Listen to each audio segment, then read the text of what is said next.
Saat menjadi pembicara dalam seminar internasional peringatan 70 tahun Konferensi Asia Afrika atau KAA di Blitar, Jawa Timur, Sabtu 1 November 2025, Ketua Umum PDI Perjuangan Megawati Soekarno Putri meminta Kementerian Komunikasi dan Digital untuk menindak buzzer yang sering menyampaikan kebohongan. Megawati bilang, buzzer hanya mementingkan uang yang mereka terima tanpa mempertimbangkan kebenaran informasi yang disebarkan. Siapa suruh sebagai alat komunikasi sekarang banyak kebohongannya. Saya udah minta sama Kominfo, betulkan itu. Kurang apa saya? Hah? Ya betul-betul. Pakai basar itu sopo. Bisanya hanya terima duit aja. Betul apa enggak? Betul. Nah kan cuma takut, cuma Sidi yang bilang betul. Betul. Sindiran Megawati terhadap buzzer bukan yang pertama kalinya. Sebelumnya, pada 11 Agustus 2025, Megawati bilang pernah meminta seseorang menyampaikan kepada Presiden Prabowo untuk menindak buzzer. Selain itu, saat jadi pembicara di Universitas Gadjah Mada 1 Oktober 2025 lalu, Megawati juga pernah mengkritik buzzer dengan keberatan yang sama. Tim Liputan, Kompas TV.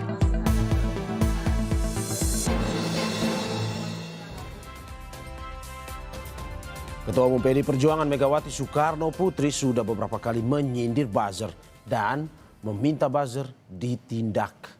Seberapa besar dampak buzzer menggiring opini publik terhadap sebuah partai dan apa hanya di momen-momen tertentu saja. Kita bahas bersama juru bicara PDI Perjuangan Guntur Romli. Selamat pagi Mas Guntur. Selamat pagi, Assalamualaikum. Waalaikumsalam, terima kasih Mas Guntur sudah bergabung di Dialog Sapa Indonesia Pagi dan senior analis drone emprit Nova Mujahid. Selamat pagi Mas Nova. Pagi Mas. Terima kasih Mas Nova juga sudah bergabung di Dialog Sapa Indonesia Pagi pada hari ini. Saya ke Mas Guntur Romli terlebih dahulu. Mas Guntur, bagaimana Anda melihat Ibu Mega sudah beberapa kali memprotes kehadiran buzzer ini? Ada apa sebenarnya dengan kehadiran buzzer ini? Begitu mengganggu sekali kah Bu Mega dan juga PDIP? Ya, terima kasih. Pertama, apa yang disampaikan oleh Ibu Megawati Soekarno Putri terkait fenomena buzzer yang berbahaya itu, buzzer yang menyebarkan hoax, kebohongan, melakukan pembunuhan karakter, melakukan pecah belah, adu domba. Dan Ibu Megawati sendiri itu menjadi target dari serangan-serangan buzzer yang menyebarkan hoax dan kebohongan itu.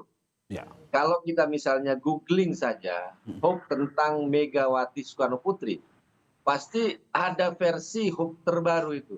Misalnya Ibu Megawati yang difitnah marah kepada Menteri Keuangan Purbaya.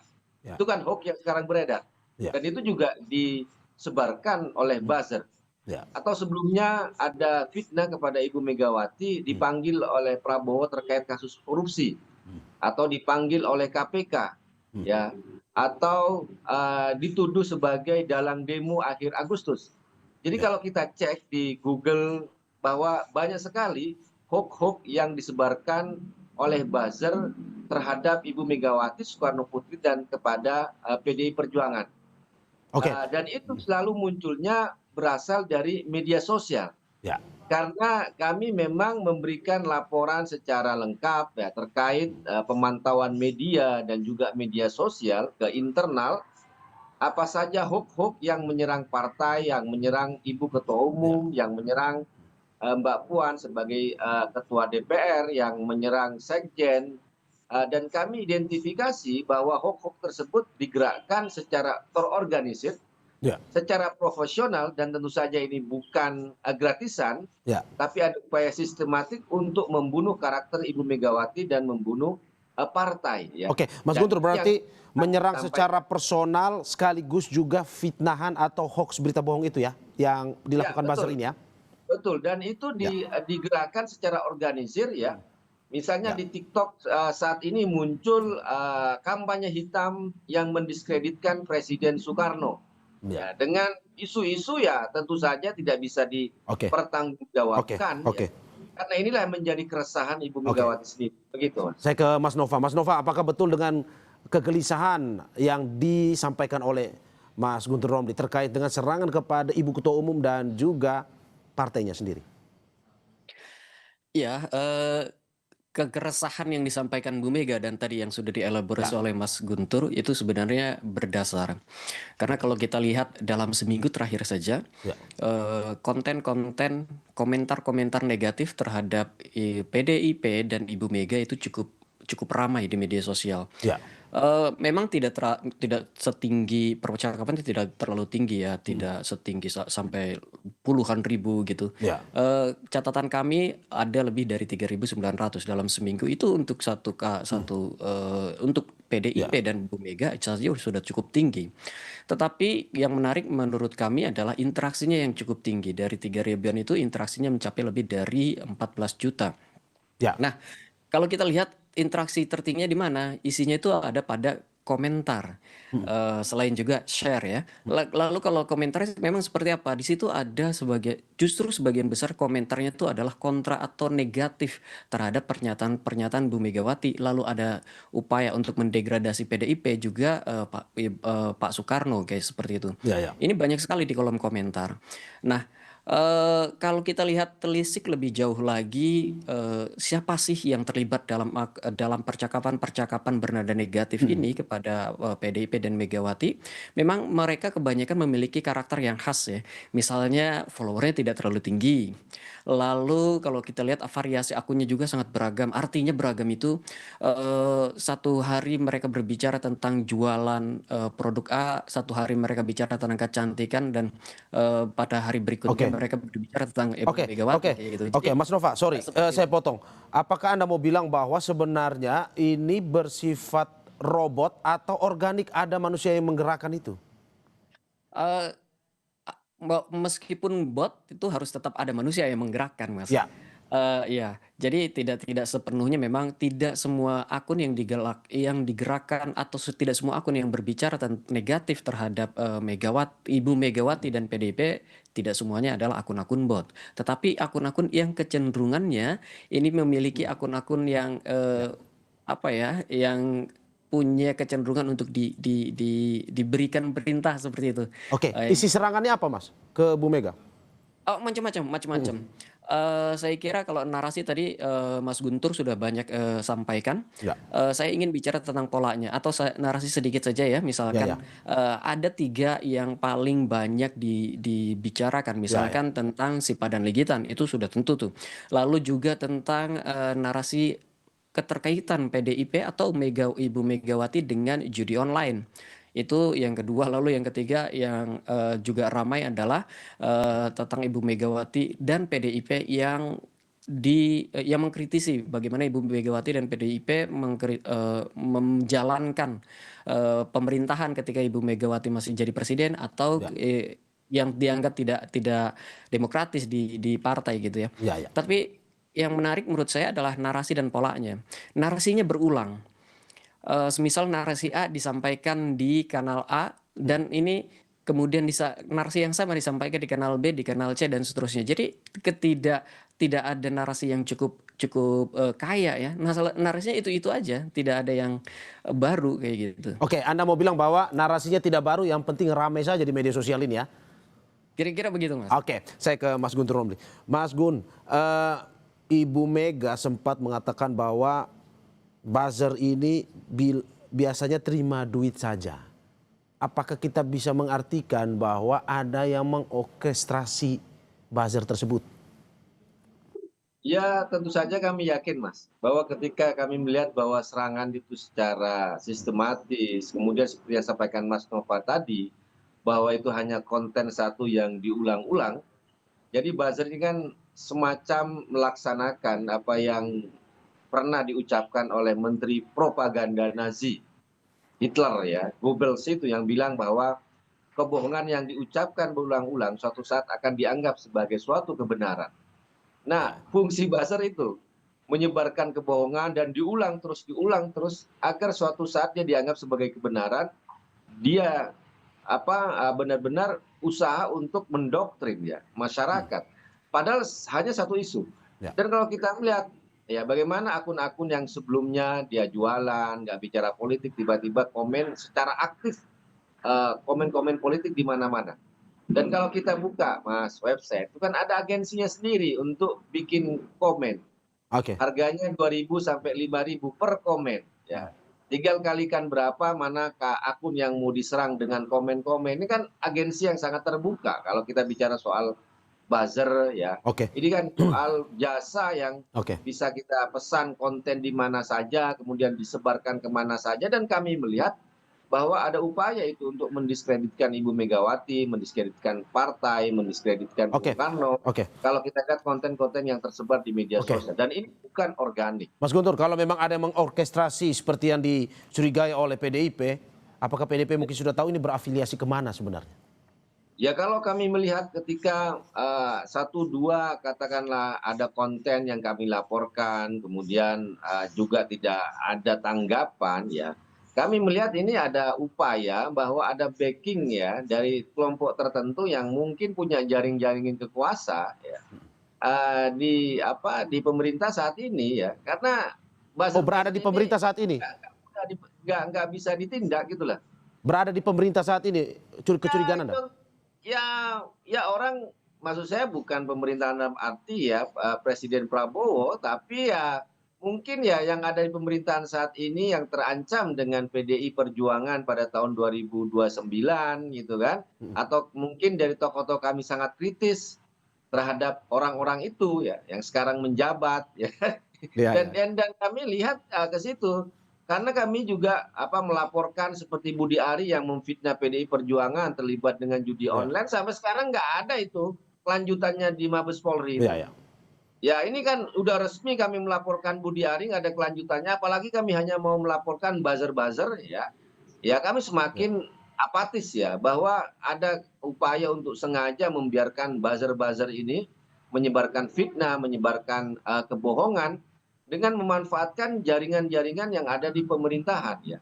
Iya, iya. Saya kira Anda tahu lah, tokoh-tokoh PDI Perjuangan mengkritik siapa yang ada di pemerintahan saat ini, yang belum cukup umur, mengakali konstitusi, ya kan?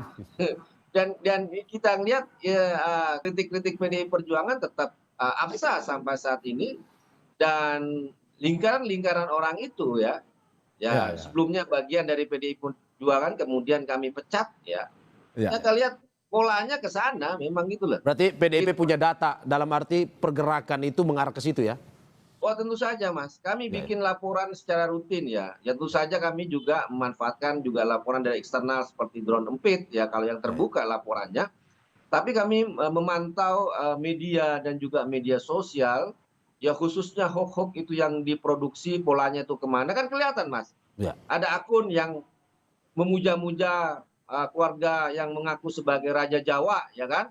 Tiba-tiba dia menyerang, menyebarkan hoax terhadap PDI Perjuangan. Nah kan kita lihat, polanya kan kelihatan dari setiap akun itu. Oke, Dan oke. itu kelacak gitu kan. Oke. Kemana dia arah dukungannya, ya kan? Kemudian kemana dia menyebarkan hoax dan fitnah itu terlacak, sangat mudah Mas. Oke, Begitu. oke. Saya ke Mas Nova. Mas Nova, apakah betul memang ada yang mengatur serangan-serangan ke PDIP maupun juga ke Ibu Ketum? Kalau dilihat tadi narasi dan polanya memang yang berulang seperti itu, agak sulit mengatakan kalau ini tidak teratur, tidak terkoordinasi. Oke. Karena ciri-cirinya itu sahih sekali,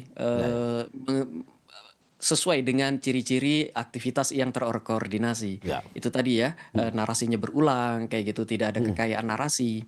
Lalu juga kebanyakan coba memancing emosi tenimbang berdiskusi kayak gitu. Ini pola-pola yang sangat berulang.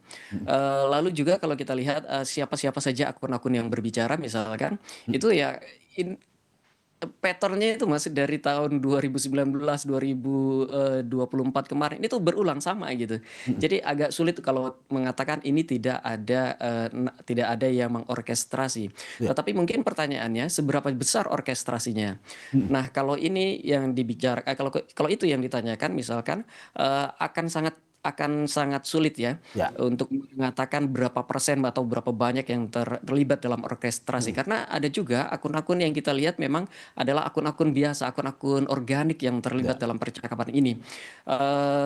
Kemudian pertanyaan berikutnya, apakah akun organik ini yang mendorong apakah akun organik ini terlibat ketika terlibat dalam percakapan itu karena dia mengikuti arus yang sudah terlanjur ada, ataukah dia yang mendesain percakapan itu? Saya kira kebanyakan memang mengikuti arus percakapan yang sudah terlanjur terjadi. Mas Nova, apakah memang ini bagian dari residu pilpres ataupun pilkada atau pertarungan politik kemarin?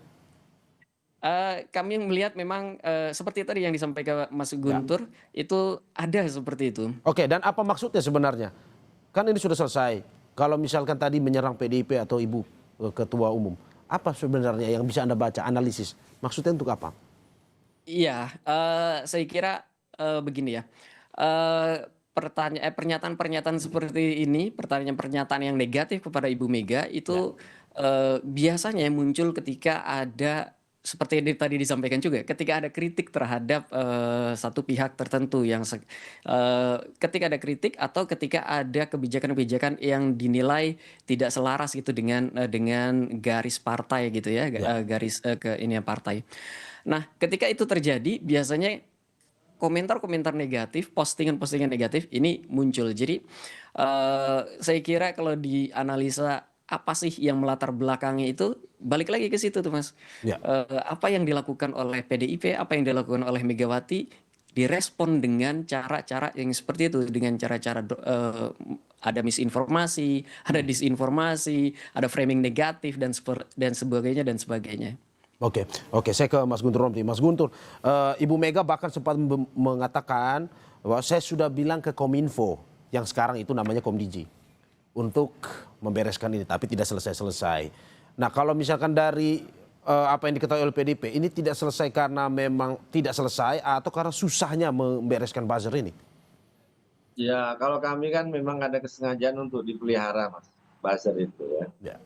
Ya, dengan tujuan apa ekonomis, apa untuk membuat pecah belah, untuk polarisasi politik gitu ya. Dan juga ya kami ya menduga mereka juga punya jaringan-jaringan kekuasaan saat ini yang mungkin dijadikan buzzer sebagai alat untuk mendiskreditkan partai kami ketika ini menjadi ancaman untuk 2029 ya. Yang sakit hati yang mereka yang dipecat dari PDI Perjuangan yang sekarang punya kekuasaan di pemerintah saat ini. Dan sangat kelihatan Mas, misalnya kita contoh aja lah, kalau di X itu kan sering pakai hashtag untuk menyerang partai. Kan hashtag itu kan tinggal kami tanya aja ke EI-nya X, Grok gitu kan. Hashtag ini siapa yang membuat memviralkan, kan udah langsung muncul tuh data-data akunnya, kemudian berapa persen botnya dan sebagainya. Dan itu terkonfirmasi ya, itu kalau paling enak sih kalau kita itu mengecek ya, kalau drone emprit kan punya alat yang canggih, tapi kalau saya sederhana aja di X saja pakai aja Grok gitu, kalau ada hashtag ya kita coba teliti mana yang organik, mana yang bot. 80%, 90% serangan pakai hashtag pada perjuangan itu hoax, itu dari bot. Kalau misalkan sudah, ini closing statement ya, kalau misalkan sudah sangat-sangat mengganggu, apa yang akan dilakukan PDIP ke depan? Singkat saja. Tentu saja kami lebih kepada edukasi digital, Mas. Seruan Ibu Megawati ya, dan membawain kepada persoalan publik agar kita bisa berdiskusi tentang bahaya buzzer. Tidak ujung-ujungnya laporan ke polisi atau pidana, tapi lebih ke bentuk edukasi. Tolong pemerintah juga harus sadar dengan bahaya buzzer ini. Itu sih, Mas. Mas Nova, sedikit singkat saja apa yang harus dilakukan ke depan kalau memang harus memberantas, tapi sebelumnya mencegahnya seperti apa? Singkat saja. Ya, sama, saya sepakat dengan Mas Guntur, edukasi digital itu sangat penting karena yang paling berbahaya dari buzzer ini kan framing negatif serta misinformasi dan disinformasi, dan itu disebar secara masif kayak gitu ya. Dan kalau kita lihat yang paling ramai itu hanya di beberapa kanal saja, ada di Facebook sama ada di TikTok kalau sekarang. Dan dari dua kanal itu yang saya kira butuh PR besar untuk terkait dengan edukasi digital. Terima kasih juru bicara PD Perjuangan Guntur Romli dan juga senior analis drone emprit Nova Mujahid atas apa yang disampaikan. Semoga ini bisa memberikan juga edukasi pencegahan agar buzzer, fitnah dan juga hoax ini tidak terjadi lagi di masa mendatang. Terima kasih sekali lagi Bapak-bapak. Sehat-sehat selalu. Terima kasih. Assalamualaikum. Saudara, jangan kemana-mana. Sapa Indonesia Pagi akan segera kembali dengan informasi lainnya. Salah satunya sidang lanjutan kasus kematian Prada